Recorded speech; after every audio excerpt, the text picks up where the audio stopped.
The group B is depending on how we start the budget. At what is the starting point of budget? That determines another group, and that is talking about the incremental budget and zero-based budget. Zero-based budgeting.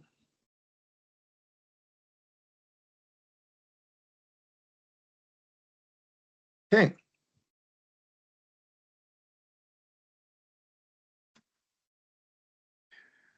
Let me quickly deal with the incremental budgeting, then we'll speak about the zero-based, or I can also put them on the table just like we did for the previous one.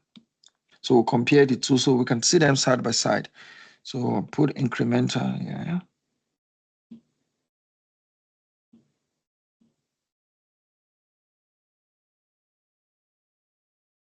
We have incremental budgeting and we have the zero-based budgeting.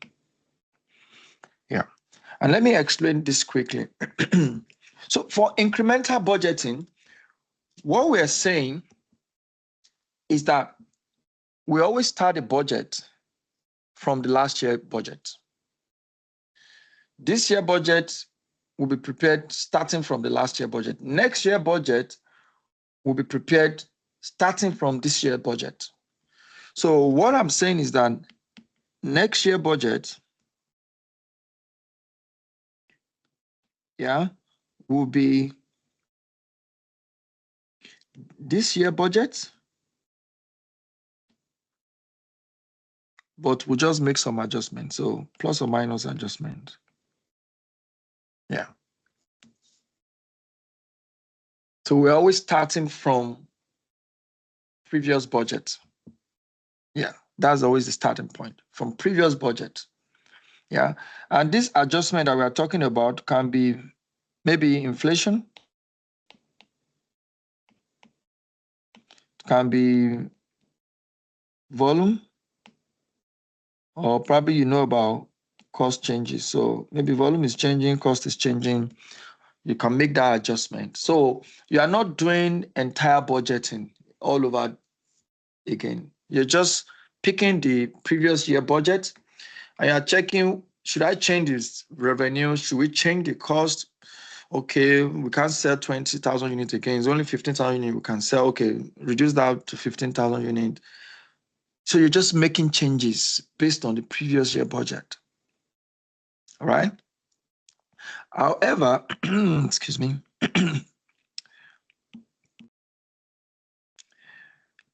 When you talk about zero-based budgeting, here, your starting point is not from anywhere, it's from zero. Yeah. So here, every year,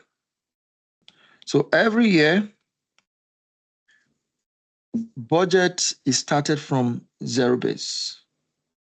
And that's where the name came from. The fact that it's a zero-based budgeting. So you're always starting from nothing. You're always starting afresh. You don't start from any existing information. You pick all the information afresh for every year. Beginning of the year, you are starting afresh. Yeah. As if you didn't know anything about last year. Okay. And where are all these suitable? So talking about suitability, incremental budgeting is suitable when you have a stable environment, stable and predictable. And you can probably relate with that. Because if you are going to practically be carrying over the same thing every year, it means that things are not really changing that much because you're only just making adjustment to few things, right? So, and you will see that mostly in manufacturing industry, where you can predict your sales figure, your process is stable as well. The raw materials you normally use, the quantity is the same you would use, yeah, except something significant really happens, right? Right. So, but here, this is more suitable in the service industry. Yeah. This is more tailored towards dynamic industries where things change very frequently. Yeah. So it makes sense to always start afresh. And they all have their issues. For this guy that is incremental, always starting from the last year. Because you're always starting from the last year, it means that last year inefficiencies is accepted.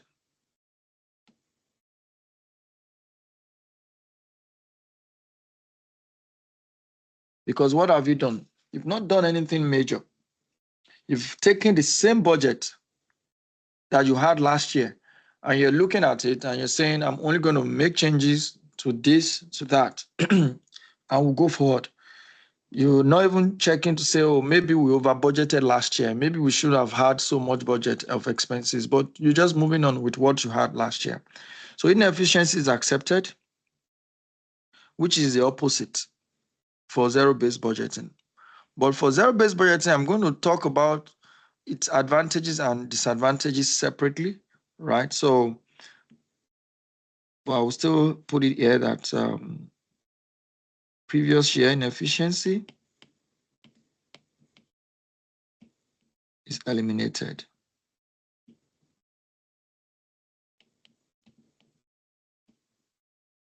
Because we're going to talk about zero-based budgeting in much more details. Yeah. So that is the comparison, quick one, about the two types that we have under this group based on where the budget is starting from. Yeah. Now let's look at zero-based budgeting much more in detail. So I want to spend some time on zero-based budgeting because it's popular and probably one of the most examinable part of these budgeting types. Yeah. So remember what I said is more suitable in the service industry, is also an improvement on incremental budgeting actually. Yeah. And this type of budgeting always starts from zero. So let's look at the steps. How do you do it? We said it starts from zero all the time. So what are the steps? So if you want to use zero-based budgeting, the first step, which you must do, is to prepare your decision package.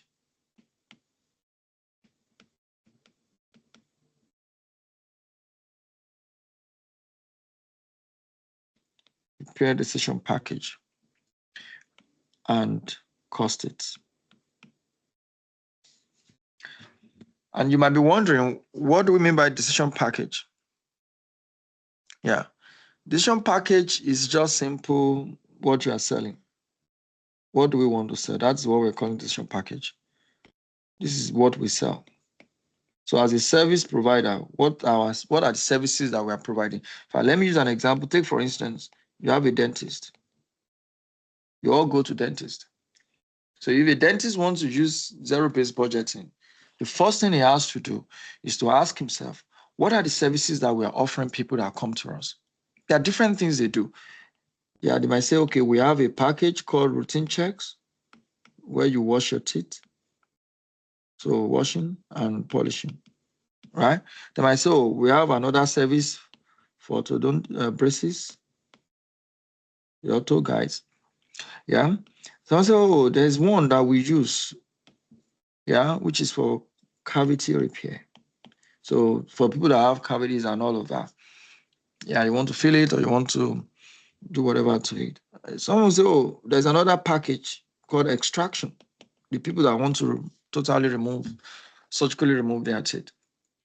So a dentist will have identified all these packages. These are the decision packages for him because these are the services they provide. But the interesting part is the fact that all these services will not be ranked the same in terms of importance because some will be much more important to them than others. Probably maybe because some pay or earn more revenue than the other ones. So the next stage will be for them to rank those packages. So you have to rank the decision packages, yeah, in order of importance.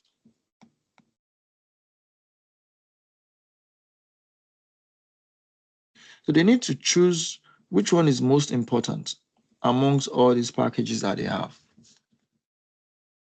Yeah. And you can already know where that ranking is important because you always have limiting factor. And when you have a limiting factor, your limiting resources is there, then you know definitely that you have to use your resources based on what is most important to you. Right. So, and that's where you need the ranking later. So you've identified the services, which are decision packages, right? You've determined the cost for each of those decision package. Then you rank it. Then the third stage is to get funding. So how much fund do we have? So you need to identify total fund available.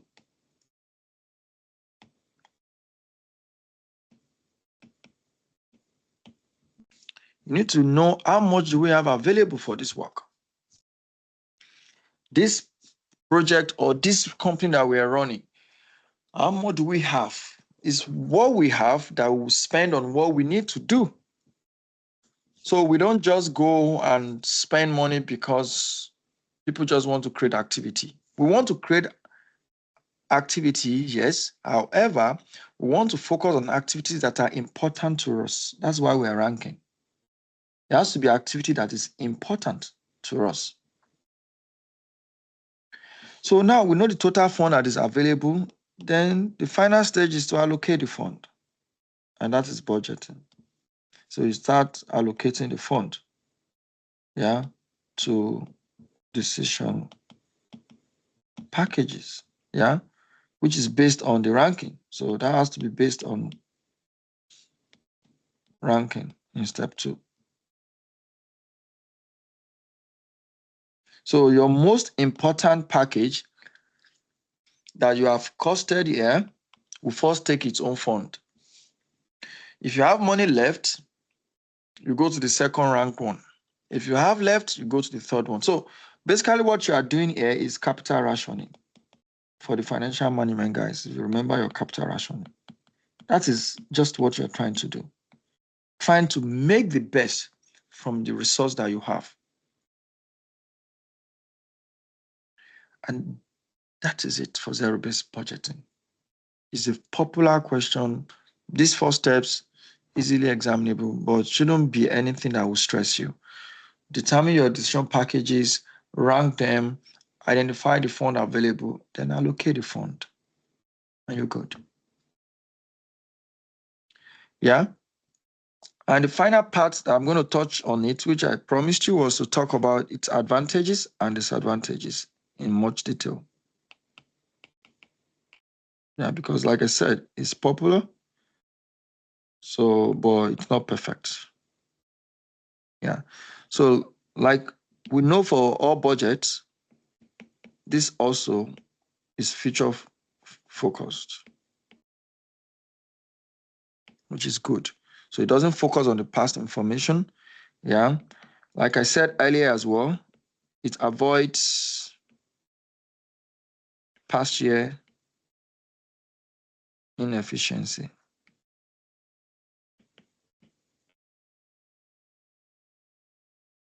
And that is called slack.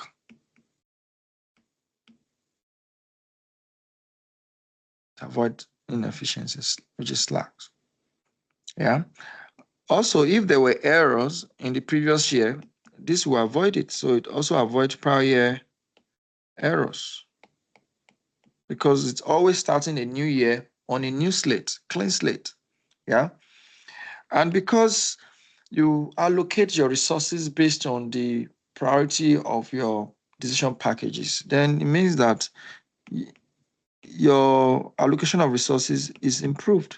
So you have improved allocation of resources. You are not allocating resources based on emotions. You are spending your resources on what is most critical to the organization. Right. But like I said, it's not perfect. As you can imagine, it's going to be expensive. Yeah, so it's costly and definitely consumes time. So it's time consuming. Yeah. Likewise, might create stress for managers, psychological stress, actually. And why this? So imagine that these decision packages from our dentist hospital is managed by different managers. Manager 1, manager 2, manager 3. Then by the time you do the ranking, you rank these services 1, 2nd, 3rd, and 4th. Then the next stage is total fund. Then you got the fund available. Then the fund available, say, is 50 million. And remember, when you prepare decision packages, you've costed it, and you said the first one will need about 20 million. The second one will need about 25 million. The third one will need about 10 million, and the fourth rank will need about 5 million. So it's now obvious that we need a total of 60 million if we are going to do all the decision packages. But the fund available is just 50 million. So which means we will do routine check, we will offer braces services, and with that, we have just 5 million left. So which means if only 5 million left will be spent on cavity repairs. And what does it mean for extraction service? This will not be offered. This manager will be afraid of losing his job, because what you are telling him invariably is that his services are not that critical. He might be afraid of being redundant as well. Yeah. And this ranking as well kind of shows managers how important or less important they are. And that might give them some kind of psychological stress, feeling unstable, and even might probably leave because they don't know whether they'll be fired soon or not. Right.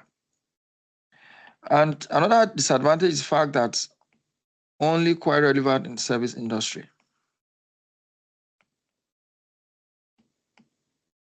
Yeah.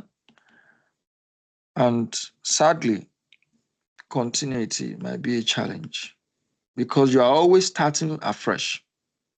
So you will lose continuity. So most times what you are doing is to reinvent the wheels because you are starting afresh.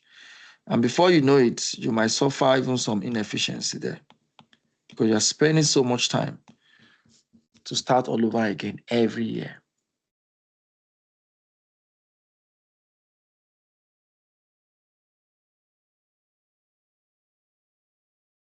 Any question?